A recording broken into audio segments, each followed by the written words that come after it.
السلام علیکم ورحمۃ اللہ وبرکاتہ۔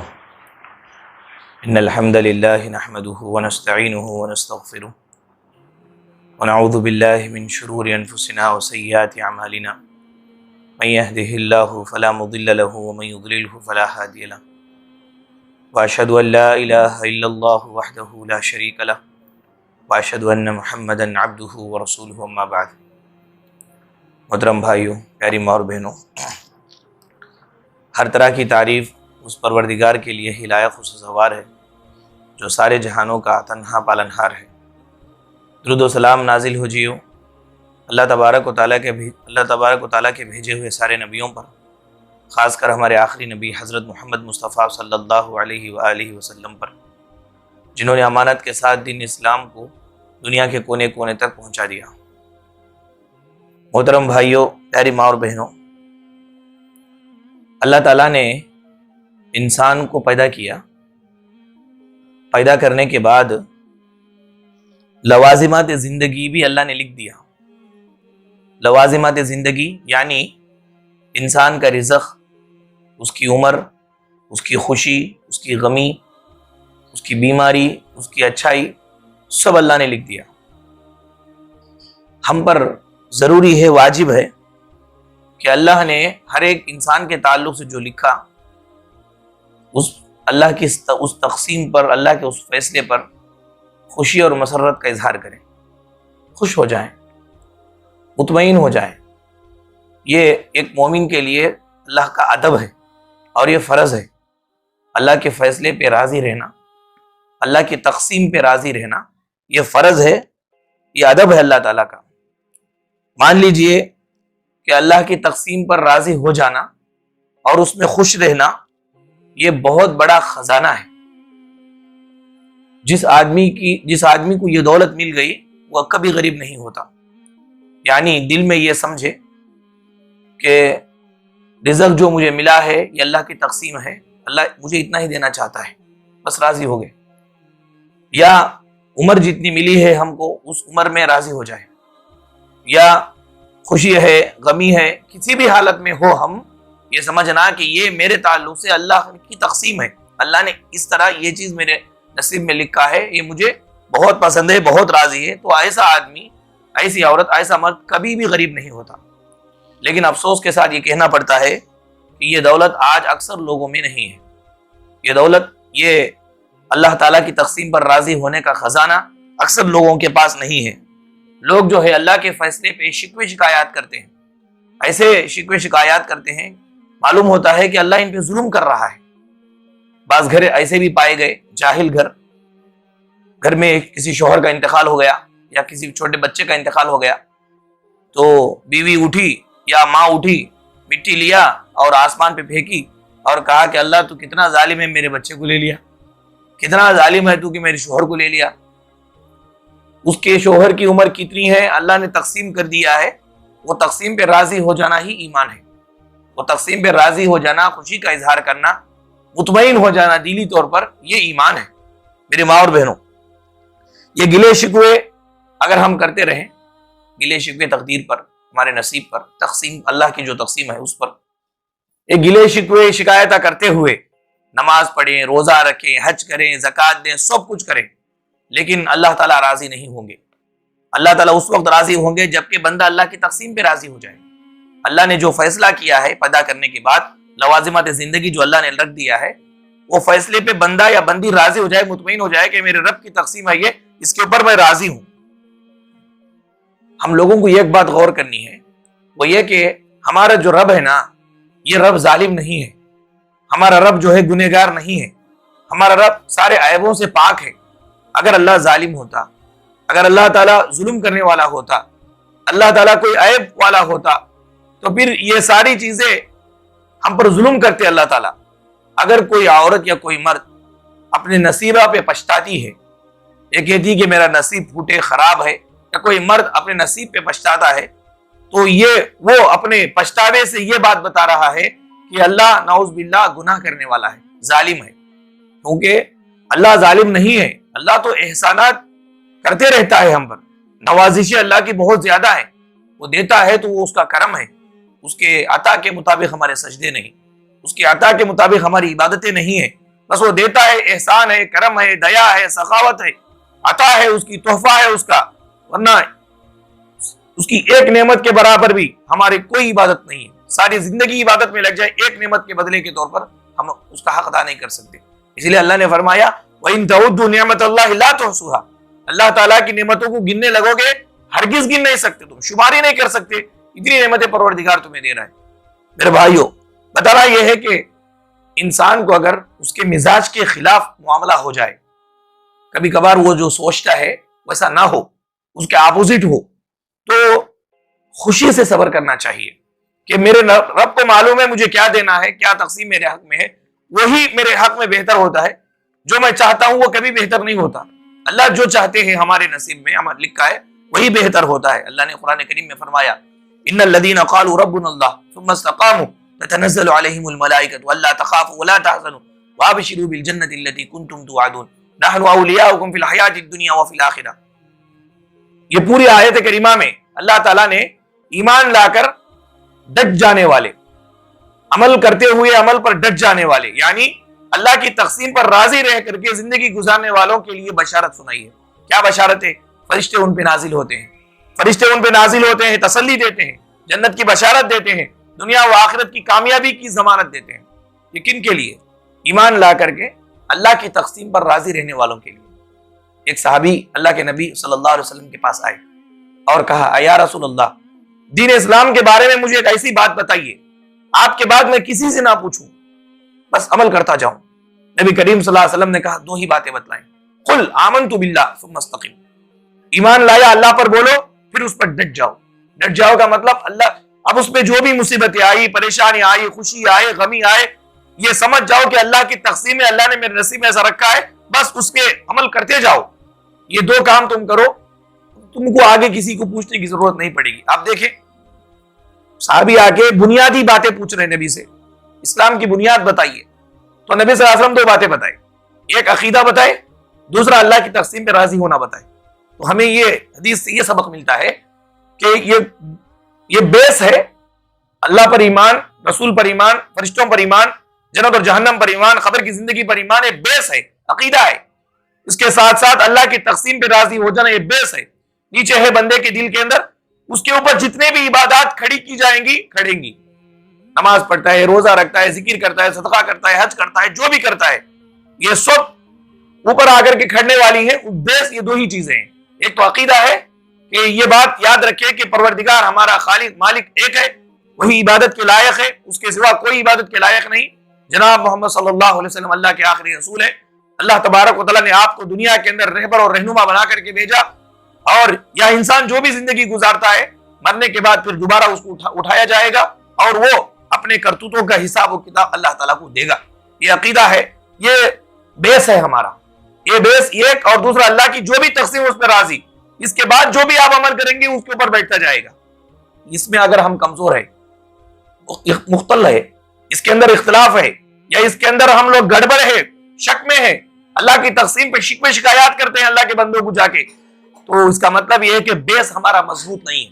اب یہ بیس لیس عبارت یا بیس کمزور عمارت جو ہے، بلڈنگ کیسے کھڑی ہوگی؟ جو بھی عمارت، جو بھی آپ نیک کام کرو، روزہ رکھو، نماز پڑھو، اللہ تعالیٰ کو قبول نہیں۔ اللہ بولیں گے بندے میری تقسیم پہ تم راضی نہیں ہو تو میں تم سے راضی نہیں ہوں۔ اللہ راضی اس وقت ہوں گے جبکہ اللہ کی تقسیم پہ ہم راضی ہو جائیں۔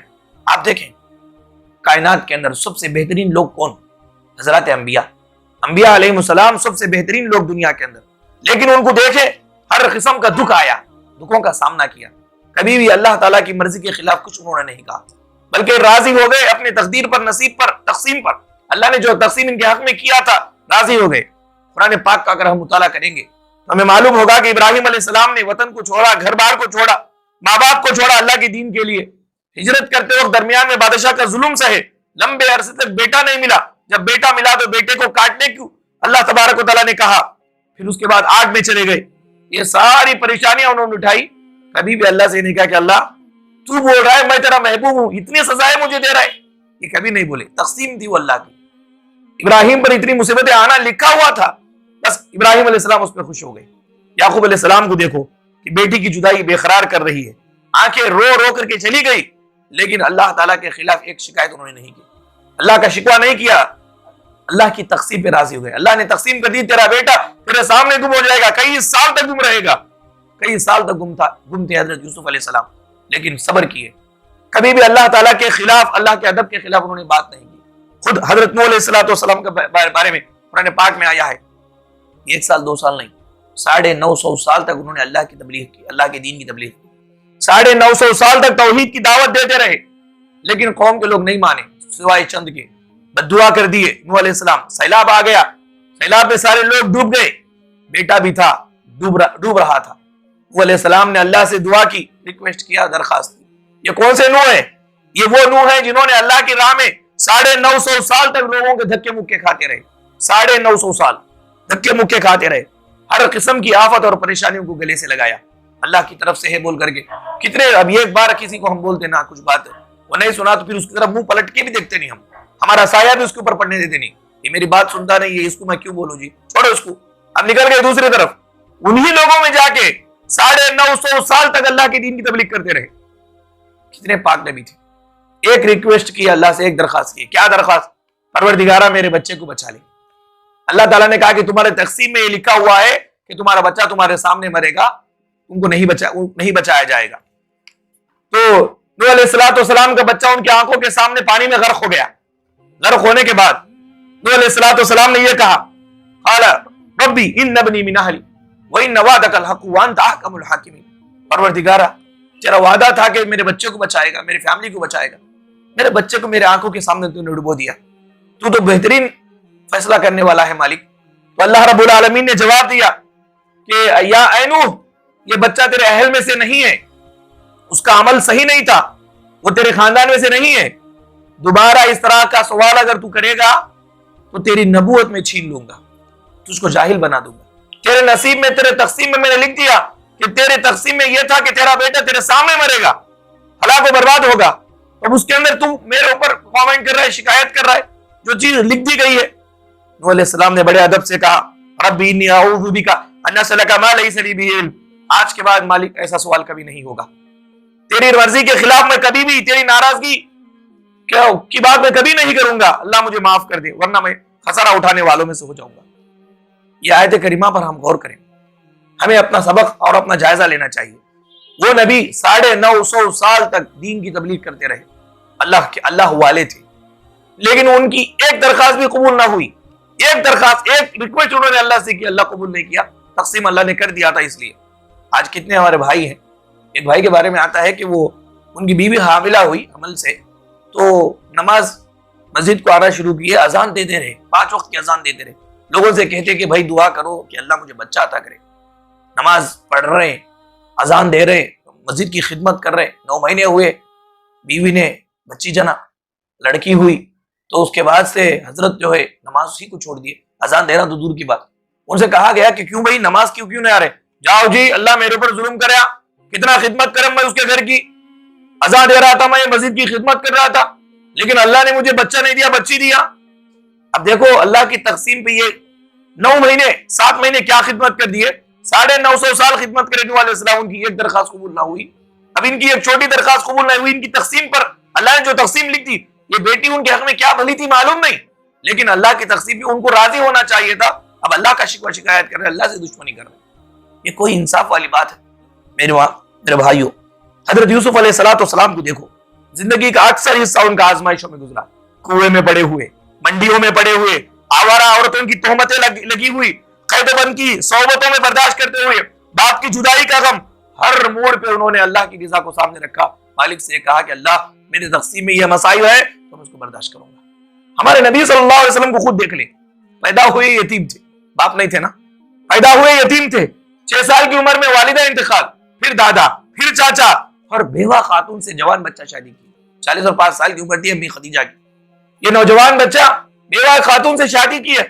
اب یہ دکھ کی بات نہیں ہے. پھر اس کے بعد دیکھے کہ زندگی میں 3 بیٹے آنکھوں کے سامنے ہمارے نبی کی انتقال ہو گئے. پھر اس کے بعد کیا ہوا؟ مکے والے جسمانی روحانی ہر طرح کی تکلیف نبی کو دینے لگے، یہاں تک کہ مکے سے نکلنے پہ مجبور کر دیا.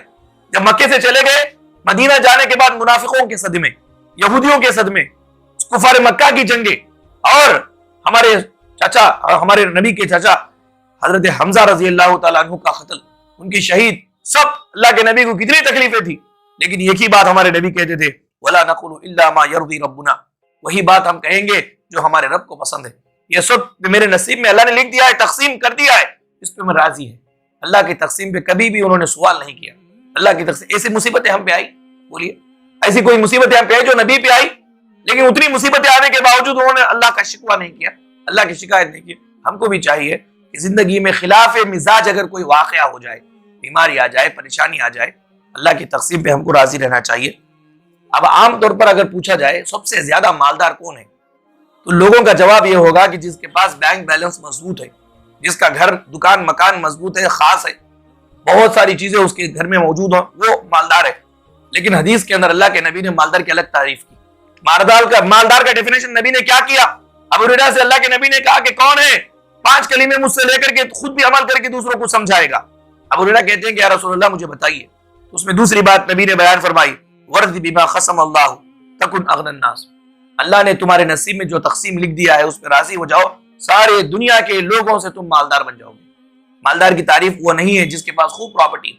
مالدار، اصل مالدار وہ ہے جو اپنی تقدیر پہ راضی ہو، اپنی خوشی پہ راضی ہو، اپنی اللہ کی تقدیر، اللہ کی تقسیم پہ راضی ہو، اللہ کے فیصلے پہ راضی ہو جائے۔ وہ خوشی نہیں ہے کہ آدمی کو بہت ساری چیزیں مل جائے، وہ خوشی ہے کہ جس آدمی کو جو ملے اس پہ آدمی خوش ہو جائے۔ یہ تقسیم اللہ تعالیٰ کی تقسیم ہے۔ انسان یعنی پتا بھی اگر درخت سے جھڑتا ہے تو اللہ کو معلوم ہوتا ہے، اتنے بڑے انسان کو اللہ نے پیدا کیا ہے تو لوازمات زندگی رکھ دیا، اللہ کبھی بھولا نہیں، اللہ ظالم نہیں، جو ہوتا ہے جو کرتا ہے بڑے انصاف کے ساتھ فیصلہ کرتا ہے۔ اس لیے حضرت عمر بن خطاب کہا کرتے تھے کہ میری صبح تندرستی کی حالت میں ہو یا بیماری کی حالت میں مجھے کچھ بھی فرق نہیں پڑتا، کیونکہ ہر حساب سے میرا یہ یقین ہے کہ اللہ تعالیٰ میرے ساتھ جو بھی فیصلہ کرے گا حد درجہ وہ میرے حق میں بہتر ہوگا۔ مجھے یقین ہے بیماری کی حالت میں صبح کروں یا تندرستی کی حالت میں، دو بھی برابر ہے۔ بیماری کی حالت میں صبح کر رہا ہوں تو میں ڈرتا نہیں ہوں، میں افسوس نہیں کرتا ہوں، کیونکہ میرے رب پر مجھے بھروسہ ہے کہ وہ جو بھی میرے حق میں فیصلہ کرے گا بہتر فیصلہ کرے گا۔ ابو موسیٰ اشعری رضی اللہ تعالیٰ عنہ کو عمر بن خطاب نے لکھا، کہا کہ ہر طرح کی بھلائی کس میں ہے؟ ہر طرح کی بھلائی اس میں ہے کہ آدمی اللہ کے تقسیم پہ راضی ہو جائے۔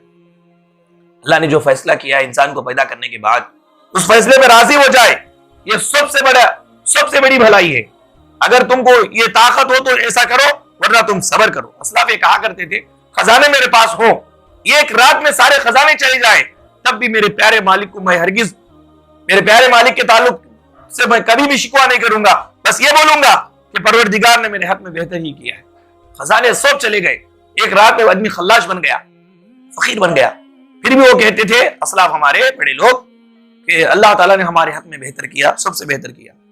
عام طور پر دنیا کے اندر لوگوں کی دو حالتیں ہیں، یہ پیچھے کا سوچ کر کے افسوس کرتے ہیں، ارے میں یہ کام کرتا تو کتنا اچھا ہوتا، یہ پڑھتا تو کتنے پیسے کماتا، کیسے ہوتا ویسے ہوتا۔ ایسا کچھ نہیں ہے، اللہ نے جو لکھا ہے وہی ہم کو ملنے والا ہے، خطا نہیں کرتا۔ ابھی کبھی مستقبل کا سوچ کے غم کرتے رہتے، پریشان ہوتے رہتے کہ کیا ہوتا معلوم نہیں، کیسے ہوتا معلوم نہیں، وہ بھی اللہ نے ہمارے نصیب میں تقسیم کر دیا ہے۔ اصل آگے کا سوچنے کی، پیچھے کا پچھتاوے کی ضرورت ہی نہیں ہے، بس اللہ کی تقسیم پہ راضی رہے، یہ ایمان ہے، اور یہ اللہ سے ادب کا تقاضا ہے۔ وقتی طور پر کچھ خلاف مزاج حالات واقعات ہو جائیں تو صبر کریں۔ بے شک ایک استاد اپنے شاگرد کو جب مارتا ہے، ایک باپ اپنے بیٹے کو جب مارتا ہے تو بیٹا مار پر اگر صبر کرے، یا اسٹوڈنٹ وہ استاد کے مار پر اگر صبر کرتا ہے تو بڑا بنتا ہے۔ باپ کے مار پر صبر نہیں کیا، الٹا جواب دیا، تو یہ بیٹا کبھی بھی فرما بردار نہیں ہو سکتا، آگے ترقی نہیں کر سکتا۔ استاد کے مار پر اس نے الٹا جواب دیا، استاد خاموش رہ گیا، تو یہ بچہ کبھی اونچا نہیں ہو سکتا۔ ایسے ہی پروردگار خلاف مزاج تقسیم میں ہمارے تقسیم میں خلاف مزاج، خلاف واقعہ، ہماری چاہت کے خلاف کچھ فیصلہ کر دے تو خوشی سے صبر کرنا چاہیے۔ وہ صبر میں اور بہت سارے اچھائی اللہ تعالیٰ ہمارے نصیب میں لکھ کے رہتے۔ بس ایمان کا تقاضا، یہ ادب ہے اللہ کا کہ اللہ نے ہم کو پیدا کرنے کے بعد ہمارے لوازمات زندگی اللہ نے لکھ دیا ہے، تقسیم اللہ کر دیا ہے، فیصلہ کر دیا ہے، اس پہ خوش ہو جائے، راضی رہے۔ یہ اللہ تعالیٰ کے ساتھ ادب کا تقاضا ہے۔ اللہ تعالیٰ سے دعا ہے کہ رب العالمین ہم تمام لوگوں کو جو کچھ اللہ تبارک و تعالیٰ نے ہمارے نصیب میں تقسیم کیا ہے اس پہ خوش اور راضی رہنے کی اللہ میں توفیق عطا فرمائے۔ آمین۔ وآخر دعوانا الحمدللہ رب العالمین۔ سبحانک اللہم و بحمدک، اشہد ان لا الہ الا انت، استغفرک و اتوب الیک۔